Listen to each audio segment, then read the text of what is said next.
box. I don't remember who named her, but it seems like a good name. Oh, Peg named her, Sophia, and I wrote it down because every week I had to ask, what's her name again? And I thought you were probably getting tired of that. So we're going to start out today by speaking our, what is this thing called? Our mission statement. I think that's what it's, am I right, Dawn? Is it actually the mission statement or do we call it something else? Mission statement. We're going to speak that together and I'll speak it and you can just listen unless you know it. Many of you do. And even on Zoom, if you know it, join in with me, please. We are an inclusive spiritual community. Oh, everybody's talking in here. It's great. Where we recognize and express our oneness with our Creator and all creation. We've got a theme here. So let's open our time together in song. I invite you to sing along with me, whether you're home or here in the room. This song is called Sanctuary. We've got the lyrics on the screen for everyone. And this reminds us to be a sanctuary for our hearts and for each other's hearts. Love, prepare me to be a sanctuary, pure and holy, tried and true. With thanksgiving, I'll be a living sanctuary for you. Love, prepare me to be a sanctuary, pure and holy, tried and true. With thanksgiving, I'll be a living sanctuary for you. One more time. Love, prepare me to be a sanctuary, pure and holy, tried and true. With thanksgiving, I'll be a living sanctuary for you, a sanctuary for you.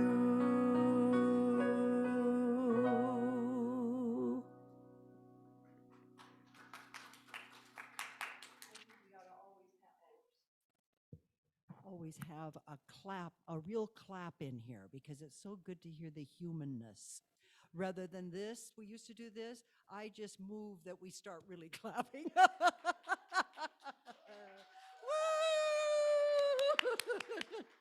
Those of you at home can do the same thing.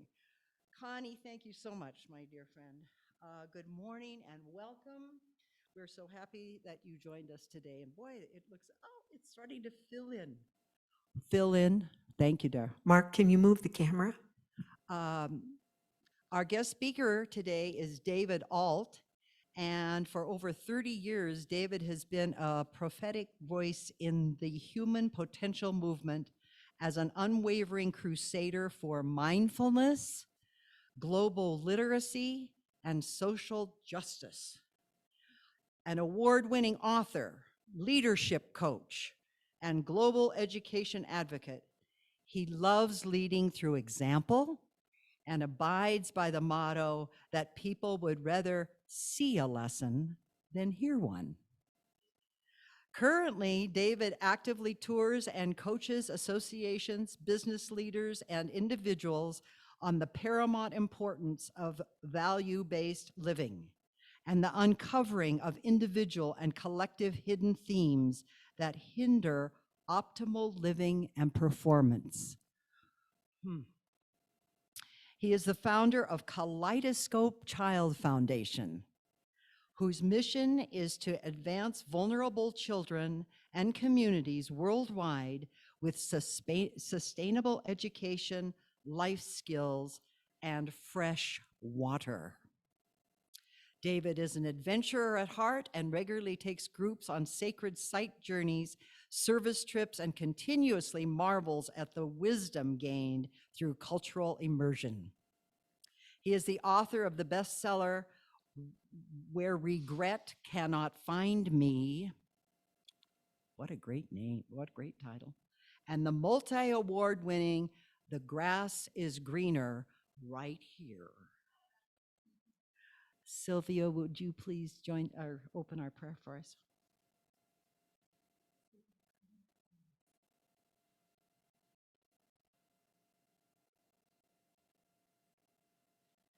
Thank you, Marlene. Let us breathe in a holy breath of life. Drop down into our heart space. Here, where we realize we are one with all that is everywhere present. We are divine love. We feel so grateful for our connection with each member of Unity Community from the East Coast to the West Coast here in our sanctuary and joining us online. We gratefully realize this ability to be co-creators with Mother, Father, God. Divine love expressing through us is now healing our Holy Mother Earth, ourselves, and others as we each walk very different paths of spiritual practice. In joy, in love, in gratitude, let us open up our hearts and minds willingly to receive this lesson of truth. With thanks to you, Reverend David Ault, for teaching us to see the evidence everywhere of the light and darkness working together for good, for our good, and for the good of all on our spiritual journey. And so it is. Amen.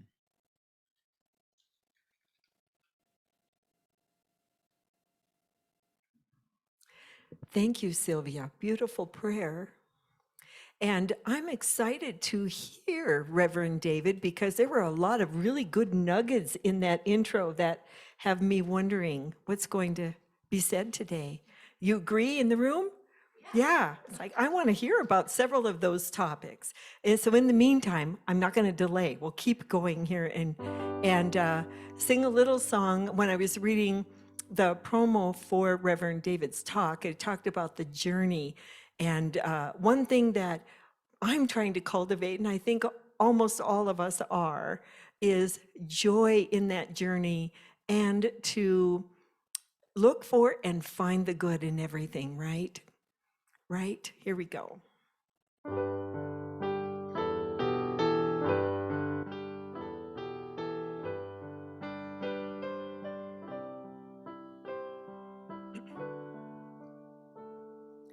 There is a joy in the journey.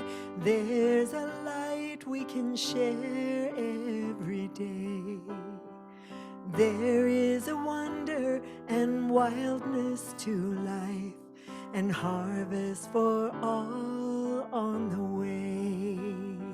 And all those who seek it shall find it, a harvest for all who believe, food for the hungry and sight for the blind.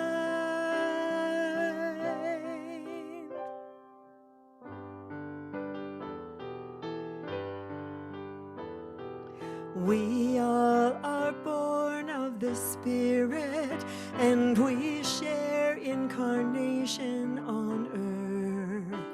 We belong to eternity, standing in time, learning to know our true worth. Forget not the riches before you. Never stop counting your good. Remember the truth of eternity's grace. There is a joy in the journey. There's a light we can share every day. There is a wonder and wildness to life, and harvest for all on the way, and harvest for all on the way.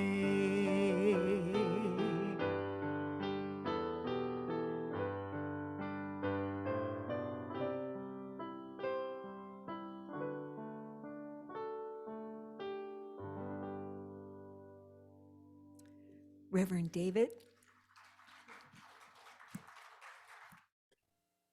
Thank you so much, Connie. Connie, you're a master at weaving all of the people and their hearts together. Thank you so much.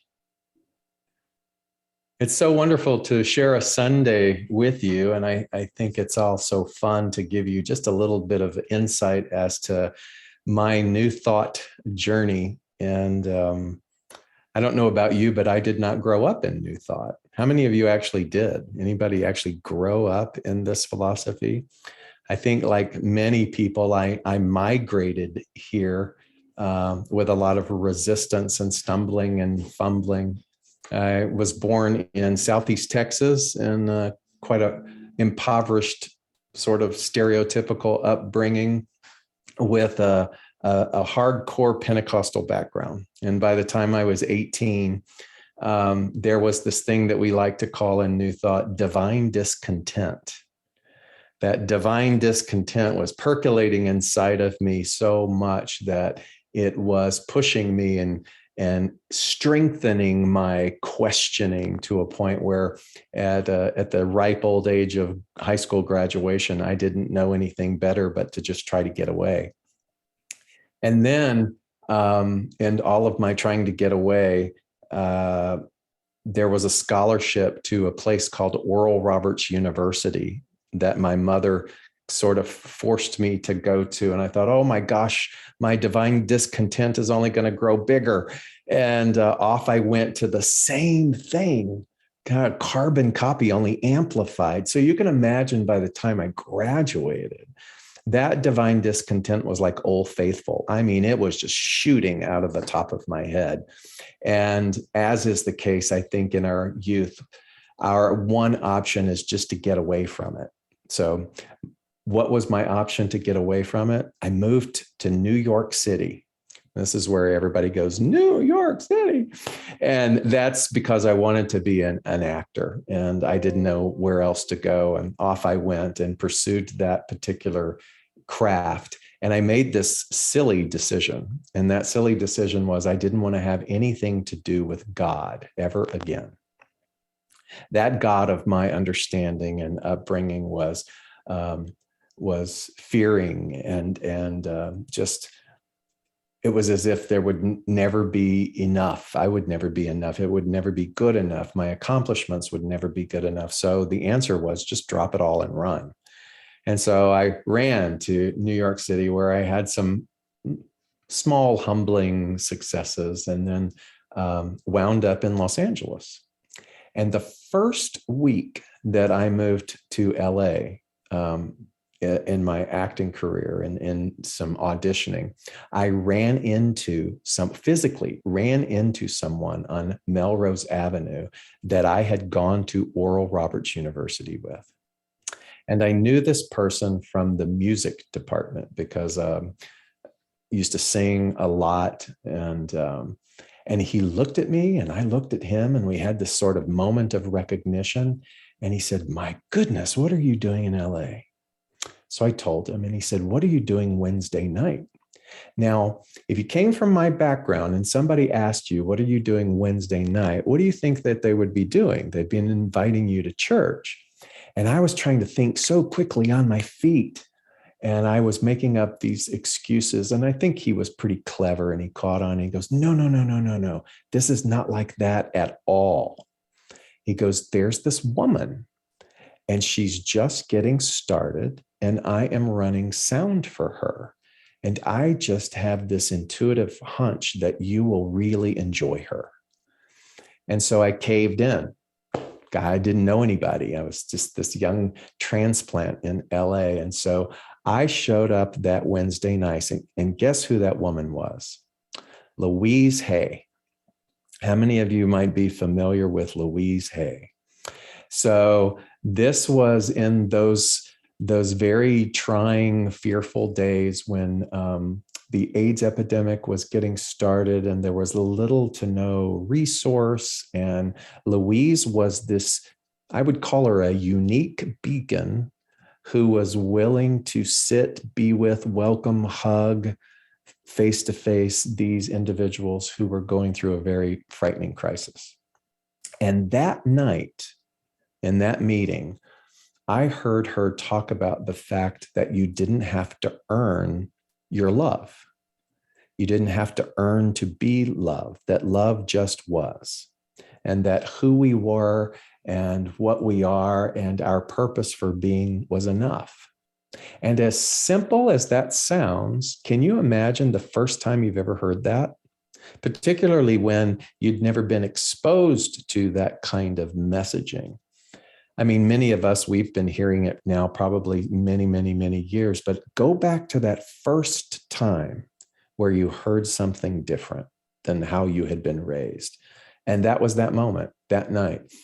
I often, when I reflect back on it all those decades ago, I say it was like someone coming along with a tiny pair of scissors and starting to clip and snap away all the rubber bands of restriction and fear and isolation and things that had been accumulated in our domesticated thinking, like I was being freed in that moment.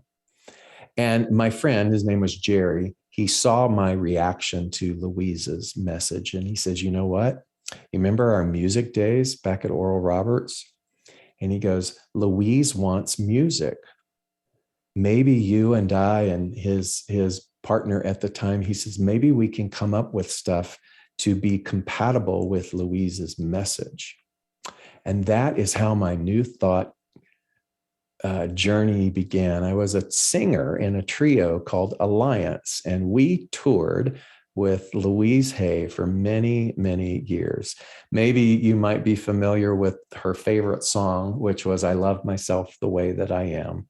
So if you ever heard that recording, that was us. That was the three of us, and we toured with her.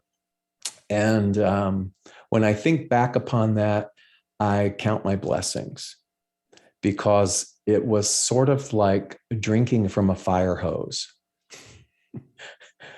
To be with Louise Hay and to travel with her, and we would be in these vans and we would be going from one event to another. And now you got to remember, at the same time, I was still trying to pursue this acting career.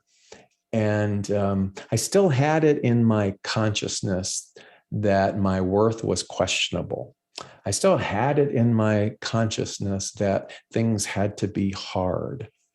And so auditioning was always a precarious thing. And I remember on one road trip, I was up for a really big part. It was probably the part of a lifetime. And they used to joke about me because this was in the days before cell phones. And I would ask the van driver, could you please stop so I could call my agent? So the joke was every 10 minutes was, David, do you need to call your agent? And on this day, I did. And I called and I did not get the part. And I remember walking back into the van and I always sat next to Louise. And I was whining and complaining. And I was saying things like, oh my God, if I had just been born in a different family, if I had just had this, if I had just had that, this career would be so much easier. And on and on and on I went. And she was being patient. And I say she was being patient because this was not the first time that little old David had whined a lot. And Louise had these beautiful, meticulous nails. And finally, she let me go on for just long enough. And then she took one hand with those nails and she dug those nails into my knee.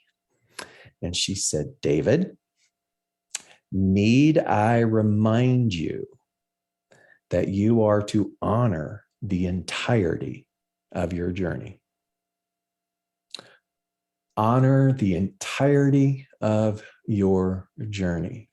It has taken me a long time on this journey to understand the nuance and the magnitude of that. The fact that what it really is an invitation. It's an invitation for you and I to look at our story, to look at our woundings, to look at our lives, the things that we label successes and failures, to look at our crises, to look at all of that and to note where it is in the interplay of all of that, that we wish that something would have been different. And I know that there were many things as I aged and as I began to remember about all of that, that I share probably in commonality with a lot of you, that there are many things we just wish had not happened. But Louisa's words continue to stick with me. Can you honor the entirety of your journey? And let me show you a little bit of why I feel that is pivotal. Because what it does is it continues to bring us back into this present moment. We don't languish in a cloud of memory, thinking that somehow we are absent of something. But that in this moment, in this now moment, everything has been, as we often say in our teachings, whole, complete, and perfect. I remember a little bit of a sentence from a Neil Donald Walsh book. I think it was his first one, where he said, "Remember, I have sent you nothing but angels." And so when I think about those that I labeled in a certain way, or when I think about perpetrators of our grief, are we in a stage of our development where we are willing to surrender and reconsider and look at things through a different lens, and to see that, yes, this thing, and yes, this person, and yes, this event was necessary in order to bring me to this present moment. And this present moment is truly the only thing that I have.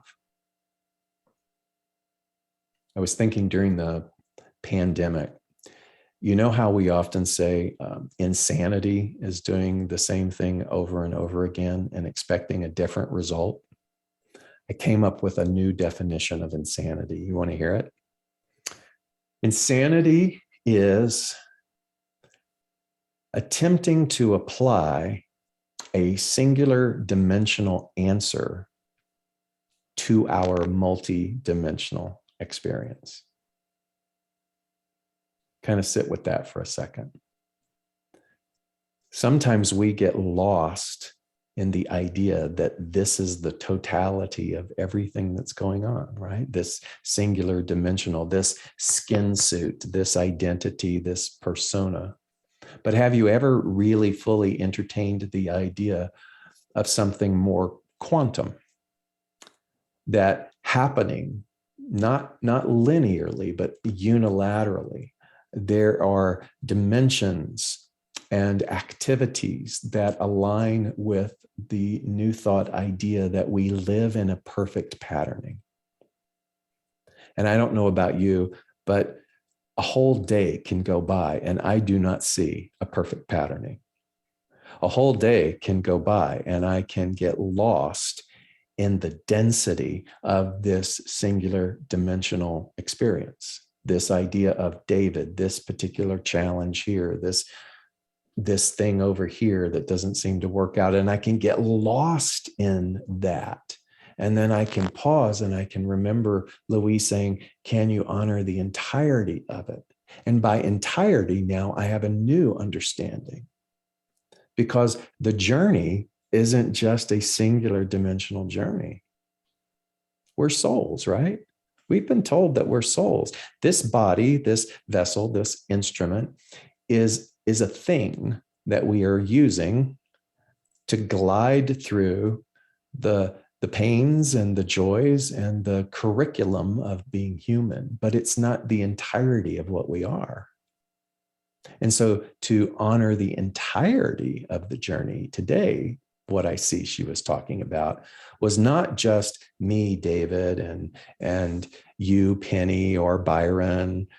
It's understanding that what we are is the soul, and that the journey of the soul does have this thing called a perfect patterning.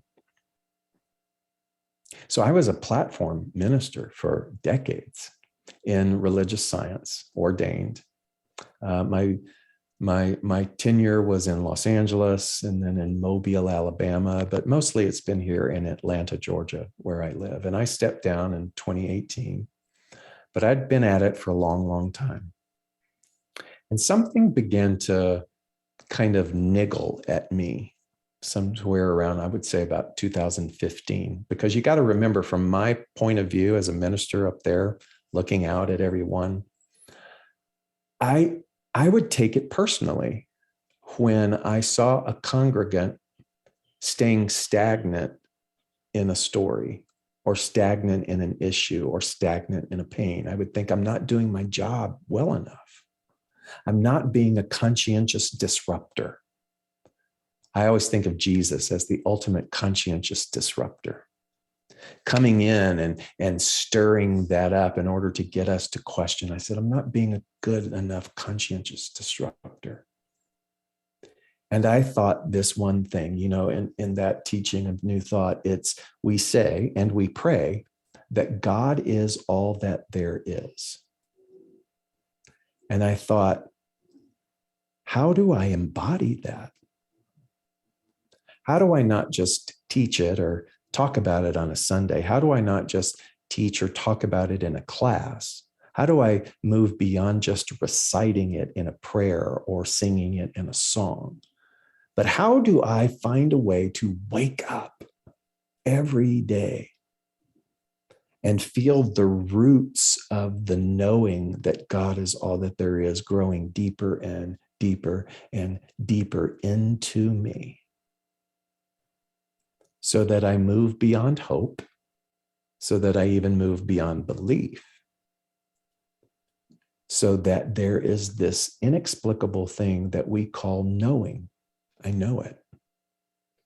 And to know it doesn't mean that I have to proselytize about it or announce it or write it on social media. It's an integral part of our being, right?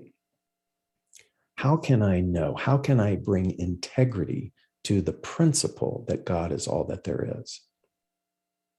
When you look at the etymology of the word integrity, it is aligned with wholeness. How do I bring wholeness to this principle? How do I bring wholeness to the idea that the universe, this thing that we are a part of, is a perfect patterning when I cannot see it? And that has woven itself into that gift that Louise gave me all of those years ago.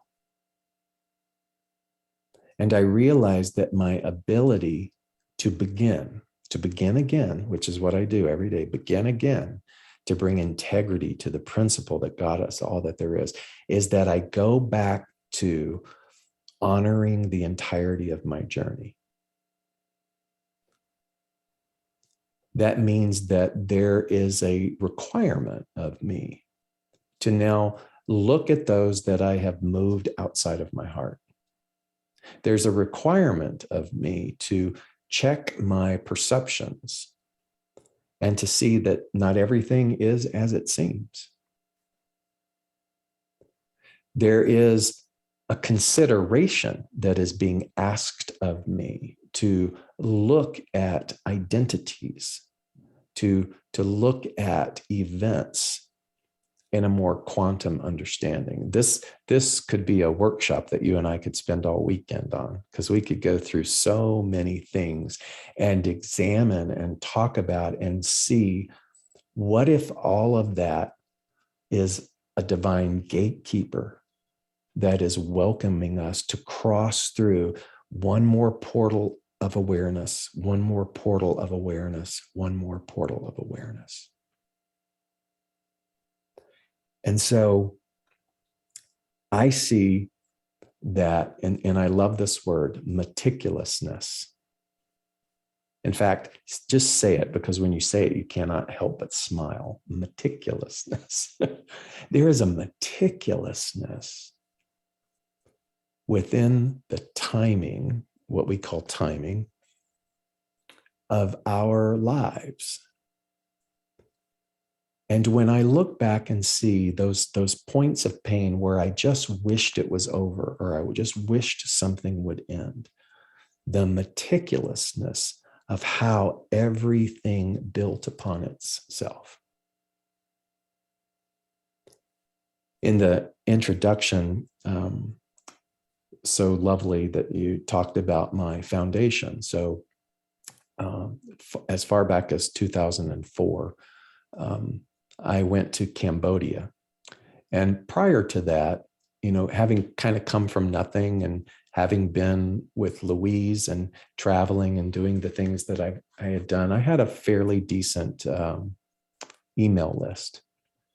And all of the Unity musicians that I used to be friends with, and the Science of Mind musicians I used to be friends with, we would share information.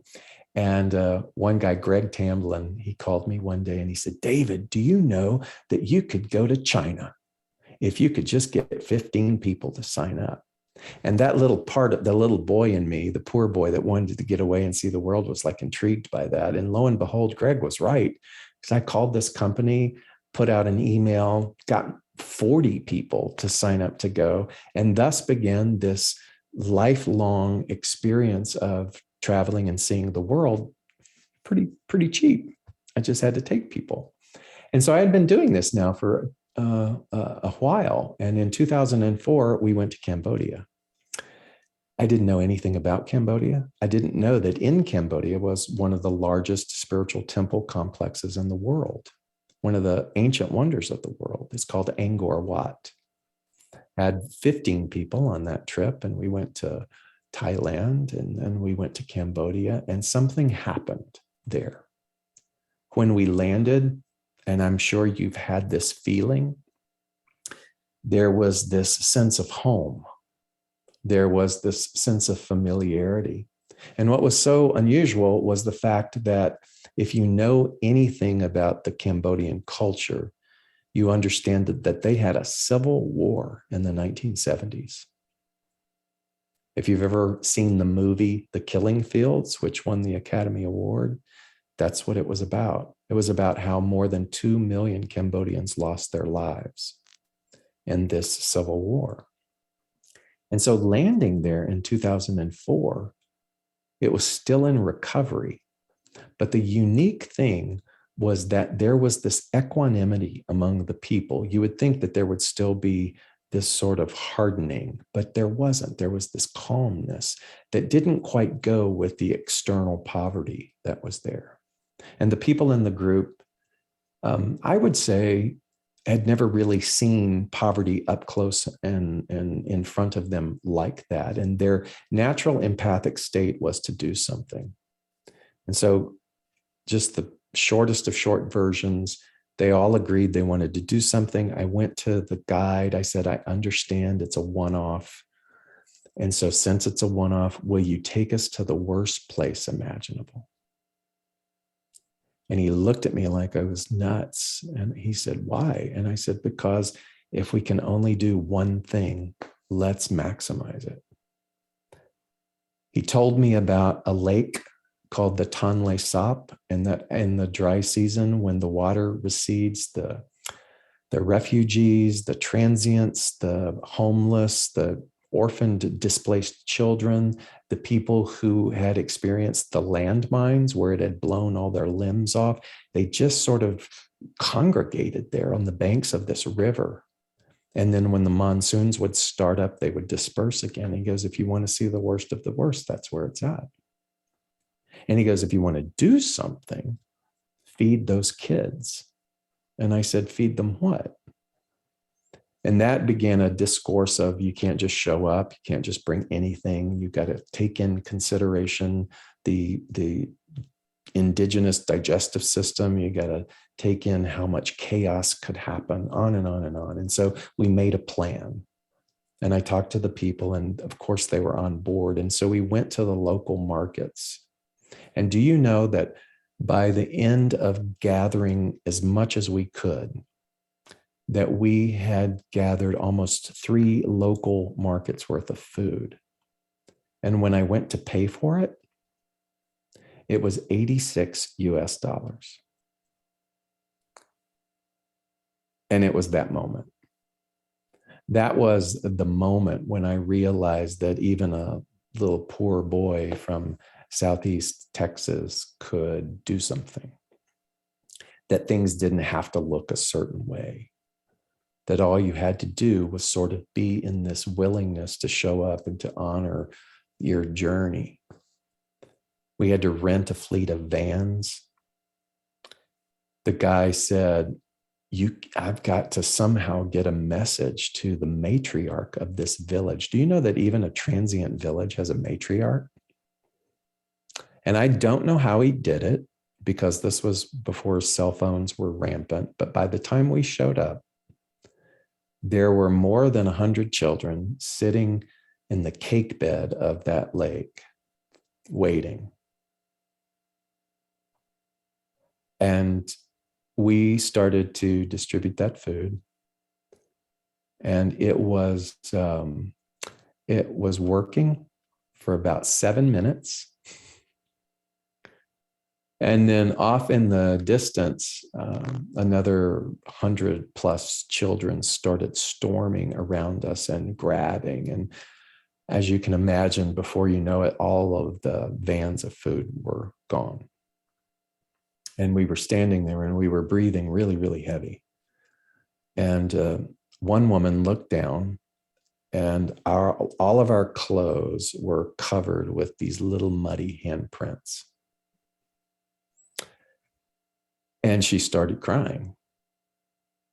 And I feel sometimes that crying is like yawning. Like once one person starts to do it, then it becomes contagious. And then all the other people were crying. And I was standing there, and I had this false idea that because I was the leader, I needed to keep it together. And I knew that I couldn't. And it felt different. It felt unusual, because this was as if something physiological was happening. And I think a lot of times we might call it a mystical experience, but my heart burst. And when it burst, I knew that they were me and I was them. I knew that they were mirroring something primal in terms of what I was as a child, and that I wasn't actually the teacher they were. And I remember sobbing and trying to keep it together. And at the time, I was working with a mantra. I had found it quite by synchronicity in a travel magazine. It was a travel writer, and he had said the most powerful mantra that you can ever say is, I'm available.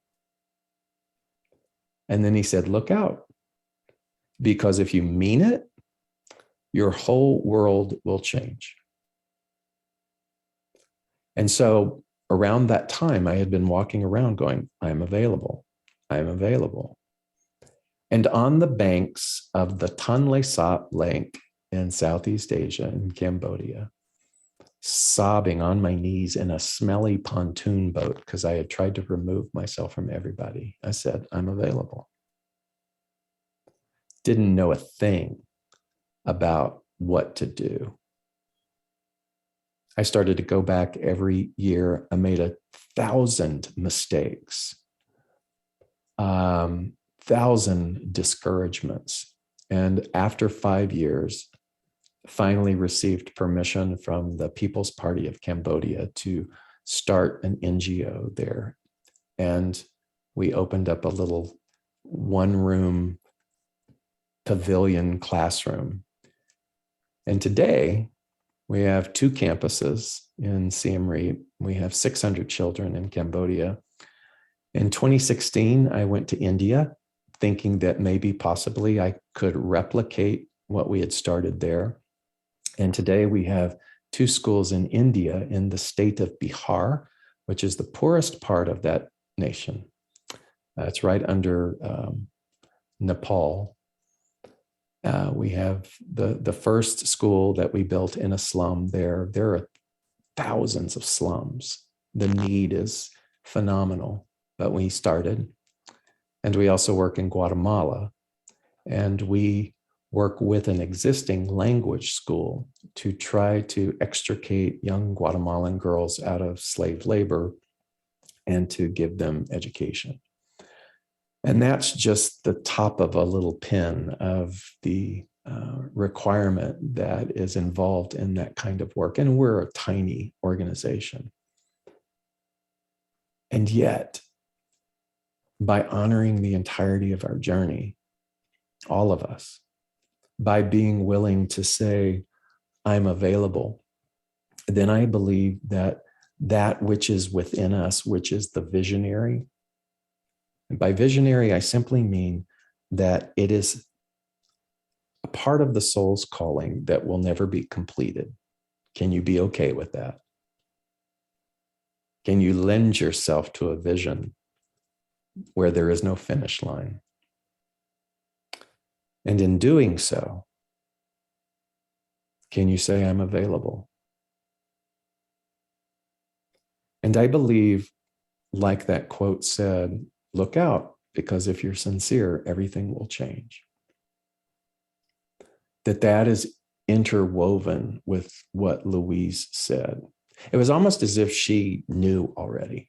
She could see the entire timeline. And she was saying, David, stop wasting time looking back. Be here now in the moment. Understand that not everything is as it seems. Understand that your poverty, your disappointment, even your victories, it's all a part of the divine design. So it's hard to teach that. All that any of us can do is to live it and to speak about it as best we can. And it's like a lifeline that we throw out into the water. And hopefully 1 or 2 or some will take it. And they too will begin to learn how to honor the entirety of their journey. If you'll take a deep breath with me, perhaps close your eyes if you're comfortable.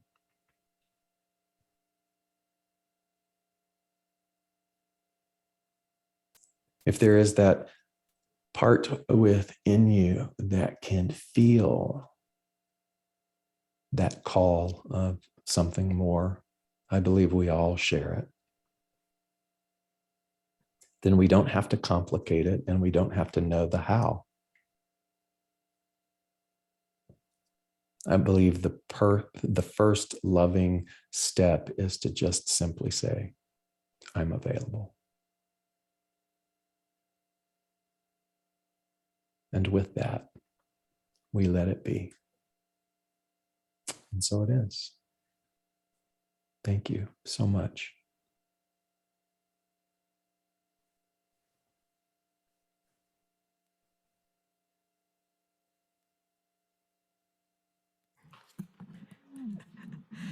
We're moving a TV screen back and forth here, so I'll be able to see everybody in a moment.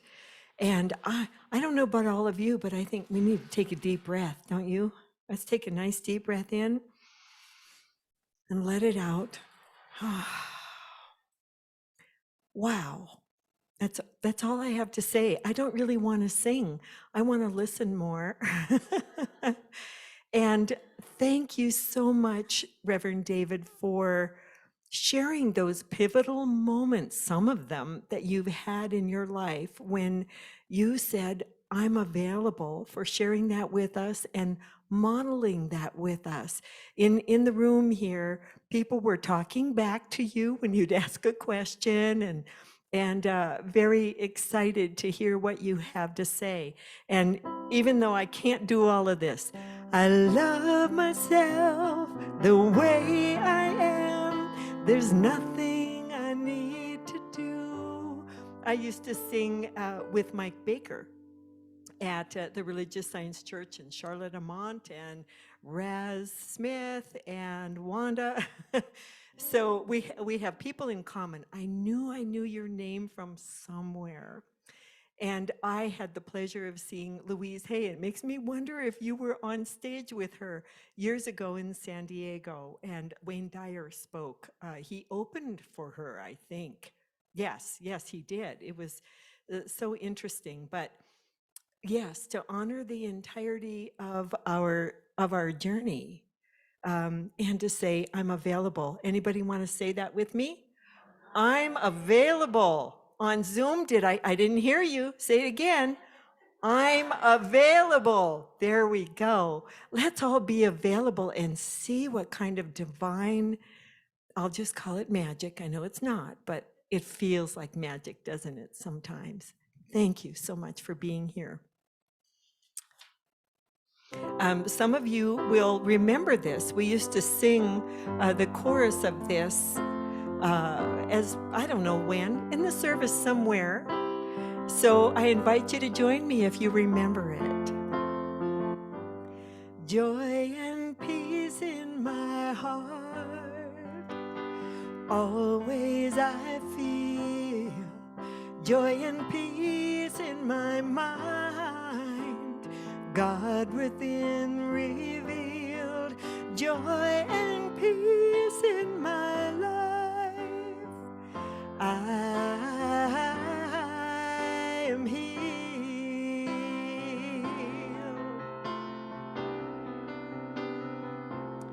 I am one with God. I know the truth.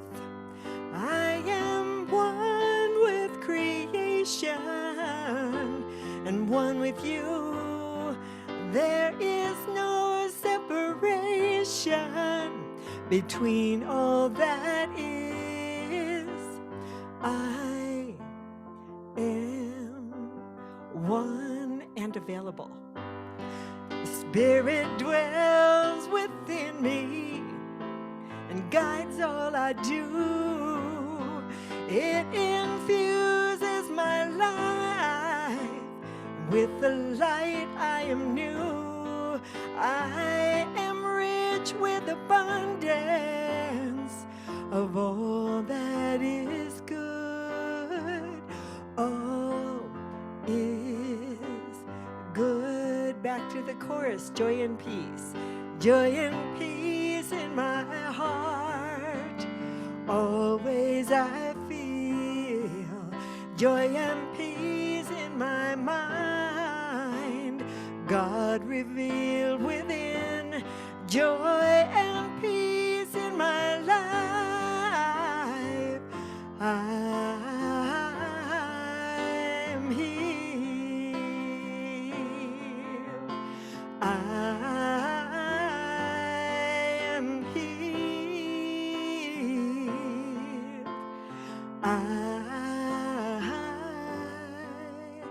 am healed, or at least available. Thank you, Marlene. Thank you, Reverend David, for such a beautiful, inspiring, rich message. I mean, thank you so much. Connie, and thank you, of course, for your beautiful music that makes everything weave itself together beautifully. I've got some announcements. To members of our community, thank you so much for your generosity. When you support Unity in the Rockies, know that you're supporting a greater movement of which we are a part. As we enter the sacred time of giving, I invite you to hold your offering in your heart and fill it with love and light, knowing that it will come back to you multiplied in goodness. For those of you attending in person, you may drop your gifts in the offering box in the back of the sanctuary on your way out. There are credit and donation forms in the seat backs for your use. For those joining us via Zoom, remember that you can make an online gift at unityrockies.org. Mark, please display the Affirmation of Abundance. Thank you. And if you'll repeat with me, divine love through me blesses and multiplies all that I have, all that I give, and all that I receive. We have several announcements today. First of all, let's express our heartfelt gratitude to Don Turner, Vern Vobeja, and I killed that name, I just know I did. Jeff Cahill. You don't even know what you're clapping for. I love it. On Friday, they took down the big dead tree on our property in the back and chopped it up. With men group members Steve Smith, Don Klinger, Gene Edwards, and Mark Thompson. Yay! Helping to finish up on Saturday. The debris was moved out to the street to be picked up through the city's fire mitigation program. Gee, many criminies. If anyone needs firewood, here's the big deal, or kindling, there is a stack out back beyond the driveway. So, I'm sorry? By the dumpster. Please help yourself anytime this week. Today, if you want to take firewood home, what a gift from a dead tree to firewood for all of us. Thank you so much, gentlemen. Thank you, thank you. We continue to look for our catchy phrases or slogans to use for Unity's 100th anniversary. Please send your ideas to Kayla. We want something that is explosive, that reaches out, that grabs, something that's got a lot of good energy to it. So sit down with a cup of coffee or whatever, give yourself some time and space, and start focusing on what is this to us? What is Unity in the Rockies to us? How are we going to express it out to the rest of the world? We all have a heart in this, and everybody's ideas will be a culmination of good ideas that will eventually get us to where we want to be. So don't think that your words aren't important, because we can take things from different people. That wasn't in the script, by the way. If you'd like to host a fellowship hour in May, Donna Grant can get you started in this rewarding sacred service volunteer position. I think we're all agree that we love fellowship after church. Also, if there are any artists among you who would like to help create peace poles to commemorate our centennial, please reach out to Donna. Is Donna sitting in here today? Oh, she's out of town. Okay. Her email address is in Thursday's e-blast. The Sacred Women's Circle is sponsoring a cookbook fundraiser for Unity's 100th anniversary celebration. It's time to submit your recipes with a short story or inspirational quote to be printed along with your recipe. Details are also in the Thursday's bulletin or the e-blast. Please be sure to return any books you've borrowed from Unity's library. We figured 2 years is probably a good amount of time to read the book, so get them back here. And now we want to, and that has to be by May 1st. I mean, ideally, it would be by May 1st, we'd get those books back. And now I'm going to call on Mark Heinrich, who has some instructions for us.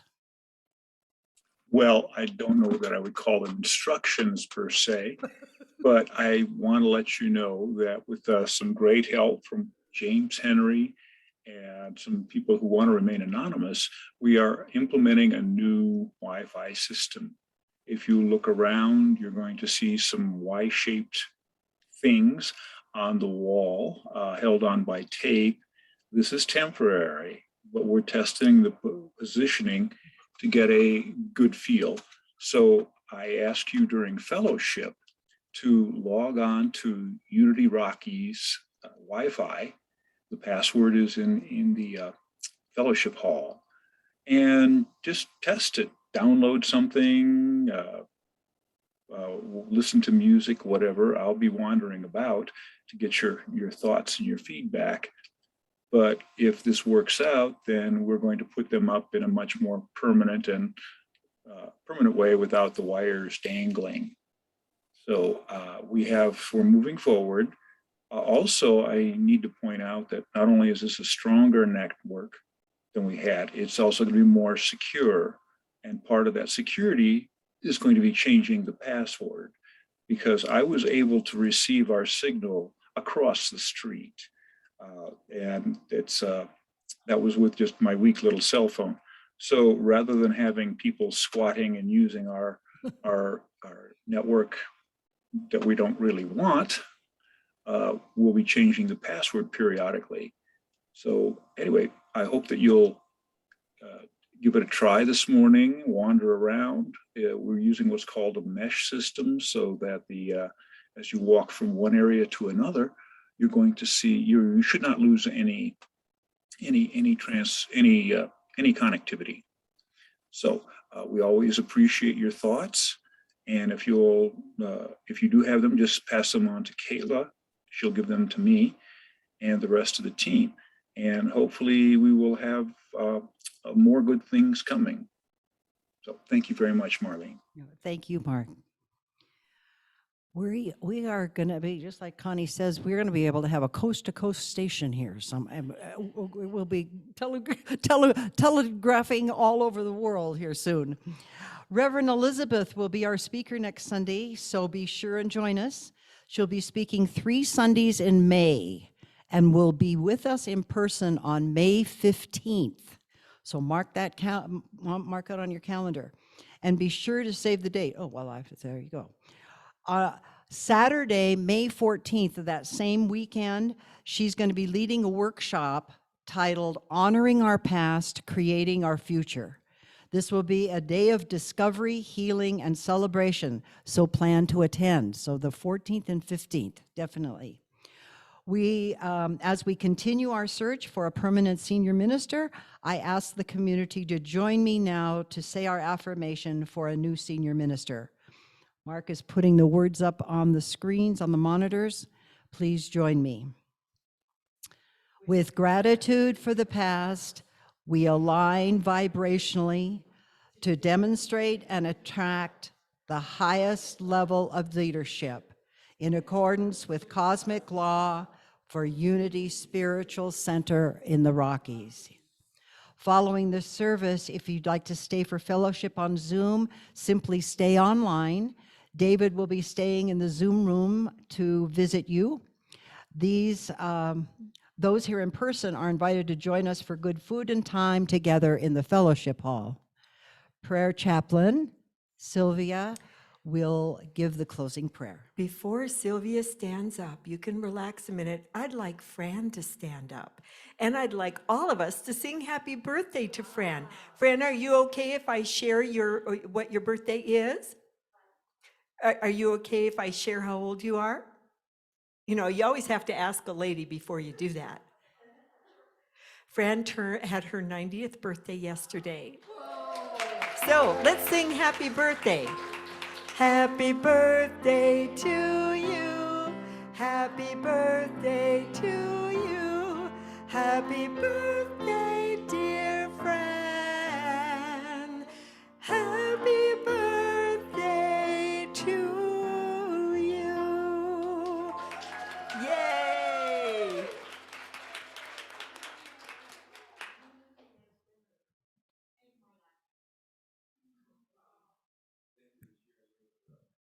And Fran just said to everyone, thank you, everyone here. This place has changed her life completely. Or I'm paraphrasing slightly, but that's what I heard. Sylvia, come on up.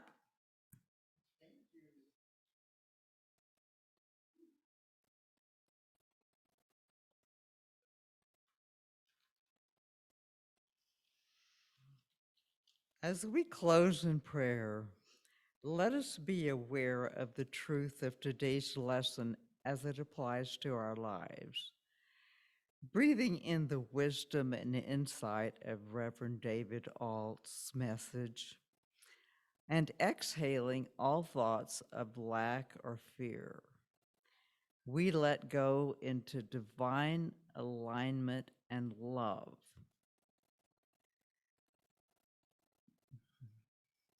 Let us remember to honor our unity principles and to live the truth of who we are. As David's message demonstrated, Reverend David Ault, that we are magnificent, powerful beings, and yes, a few of us dedicated and living our principles can change the lives of others for the best when we stay in the flow of divine love. Let us express compassionate love and send it out in a prayer now for world peace. We ask for peace in Ukraine and peace throughout the earth, peace in Jerusalem. And let us pray now for the dear ones we hold close in our hearts.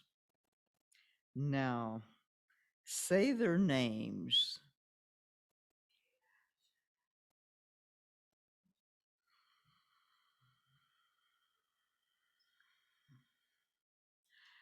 And behold the Christ light in you as we recognize that God within them is providing their needs. Asking for peace and comfort for those who have lost loved ones. And continue to envision your loved ones in the arms of divine love, fulfilled with health, joy, love, whatever they need at this time. We see them blessed, healthy, and whole, and prospered in all ways as we leave here today. This week, we can choose to create, to say, I'm available, but to create more compassion, more love, more peace on earth with every thought, with every action. And so it is. Amen. Thank you, Sylvia. As we prepare to close this morning, I invite everyone to stand. And in the room, we're going to make a big circle around and hold hands. If you're not comfortable with that, feel free just to stand in place where you are. And on a Zoom, I invite you to hold out your hands and imagine they are held on either side of you in warm hands of someone in this room. We want to include everyone. And as we go through this week, I invite you to be available and honor the entirety of your life and your journey. That's beautiful, isn't it? I've got that written down. I don't want to forget it. Let's sing together.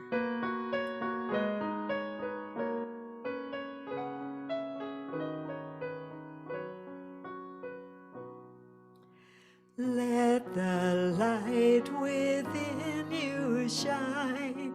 We are all connected. Look into another's eyes. See your light reflected. We are one light, shining souls in harmony. We are one light, shining in unity. Have a blessed week, everyone. On Zoom, stay in the room and visit with Reverend David. We'd love to have you stay if you can. And in the room, if you would like to participate, come on up to the stage. We've got mics up here so you can interact back and forth. No, if they want to talk, they've got to be up here. So, sorry, we're having a little discussion on the side. Otherwise, I believe there's fellowship down the hall, if you want to go down the hall. And if you would like to pray with a practitioner, Sylvia is here to pray with anyone who desires prayer. And online, you know that you can always go to the Unity Prayer Chaplain call line, leave a prayer, and they will call you back and pray with you. Okay, I think I have to be quiet now. Let everybody visit. Bye.